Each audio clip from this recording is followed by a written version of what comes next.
Welcome to the channel, viewers. Reverend Dr. J.W. Morrison, theologist, Gosford, Central Coast, New South Wales, Australia. Thank you for coming in and joining me.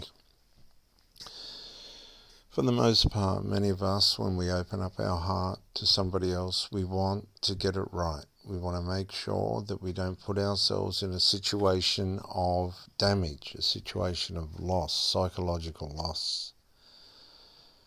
And unfortunately, this isn't happening for many people today in the new dark value system. Now, I say the new dark value system because it seems that the light is getting lighter for those that want to pursue the light, but the dark is getting darker for those that aren't awakening and coming into the light. Now, many people are running into people that are in the light, and they're noticing the tremendous difference and way in which the people of the light are living from those that are not experiencing the light. I've met many women over the years that have been completely in the darkness, completely broken, completely, and I mean completely, lost, given way to the dark and just laid down in it and allowing it to lead them where it will. And I've come in with the light, and the light has shone in their heart and mind and awakened them to a world and a life that is completely contrary and opposite to the life that they were leading. And they've seen the light. They've realized that there is a life there for them that can change their life and turn it around. But unfortunately, these people have had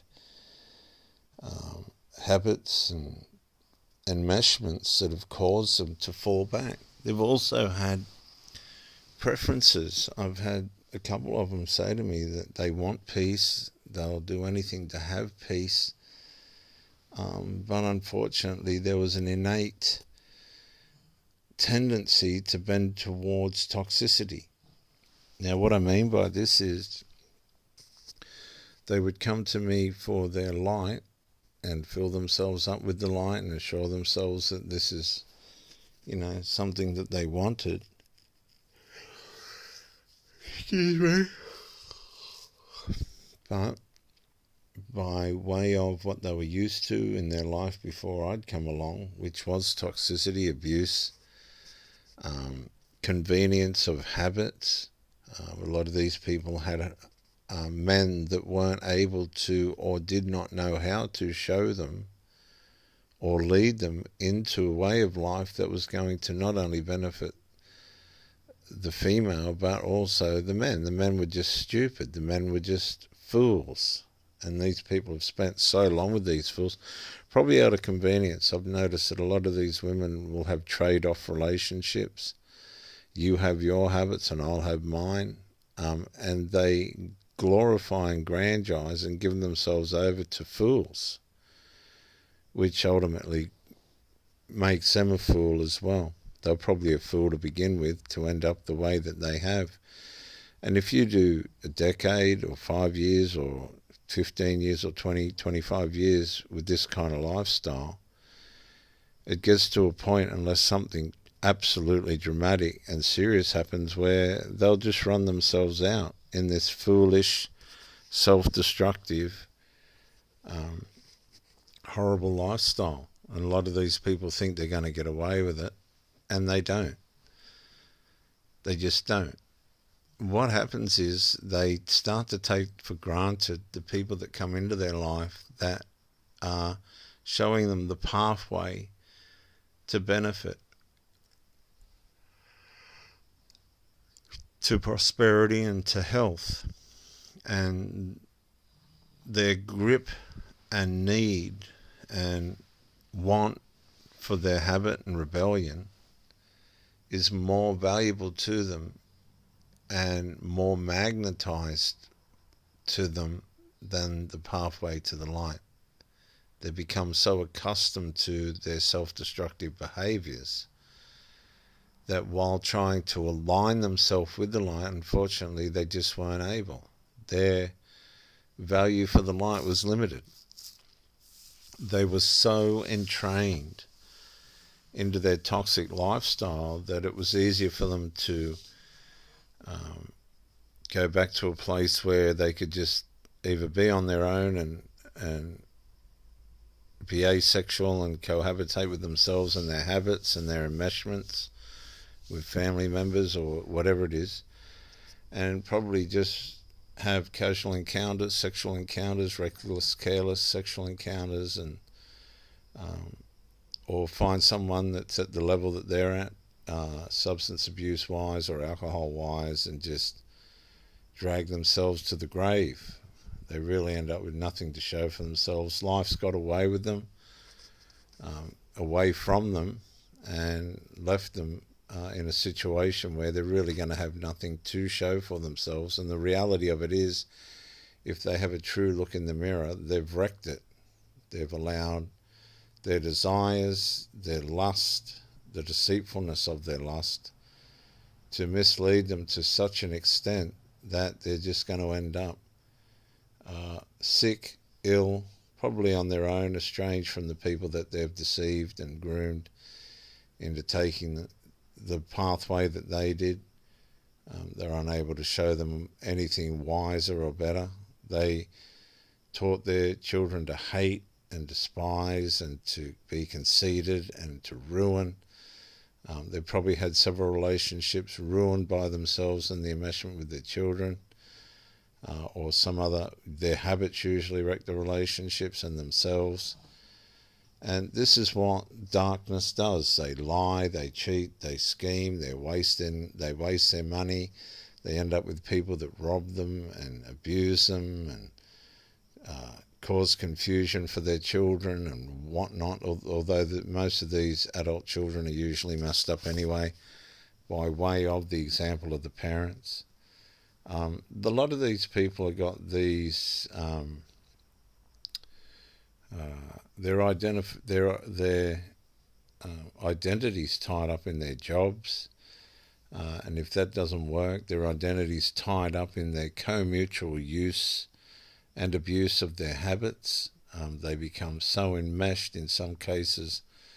It's not just emotional incest, it can go physical. Things go so badly for some of these people that they disintegrate into such depths of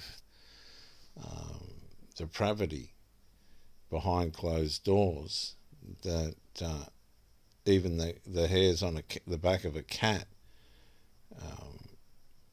would stand up on end.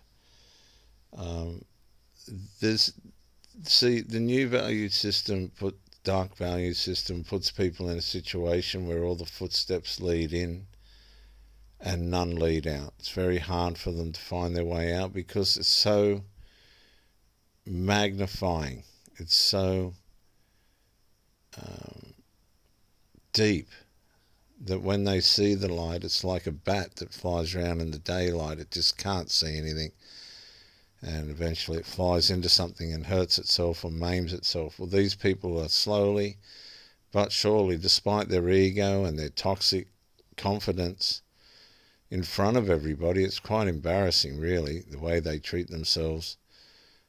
They're slowly, micro-incrementally chastening themselves to death, and not a very nice death. I've been up the hospital with several of these people for severe organ operations. Others have had gallstones, kidney stones, and mind you, they rush back, can't get out of hospital quick enough to rush back to their habits. I remember one man was a severe needle user. He went up the hospital, got out, straight back to the needle. And these people just never find their way out. They're not an example for their children. The children know that their parents have failed. A lot of these people end up estranged. Some just recent, well, a lot of these children murder their parents just out of the awakening the awakening so severe and so confronting and so embarrassing and humiliating that they murder one of the parents or both of the parents. There's usually a story behind this. There's usually a reason for these atrocities. And it's lifestyle. I can't, for the life of me, work out why these people choose to stay down the way in which the road that leads to destruction. They're on the path that leads to sadness, sickness, loss, humiliation, demoralization. They try and justify themselves by good works, which really makes no difference to God or anybody else. I was never in a relationship for, how somebody grandizes themselves through their work or the money that they have. I was always there for peace, love, joy, give, take, care and share, and that kind of thing. But not everybody has the privilege to share in that. These people will deliberately destroy themselves. If they can, they will try and ruin you. They've got no comprehension of what you've been through or done to succeed. You're in a completely different level of life to what they'll ever be. And it doesn't matter how hard you try, they just go back to their destructive ways, and if you allow them, they'll take you with them, and if you don't, they just disappear like a vampire into the night. The light come into the darkness, and the darkness comprehended it not. Jesus is the way, the truth, and the life. He is the light that come to man. His Spirit has been and always was available to all people that wanted to turn their lives around. But for some, they chose the darkness over the light. And that is on them. You need to stay on point. Come to the cross. Come to Christ. Ask Him for His help. And His Spirit will lead you and guide you. That's His promise, and He will keep it. I'm Reverend Dr. J. W. Morrison, Theologist, Gosford, Central Coast, New South Wales, Australia. Bye for now.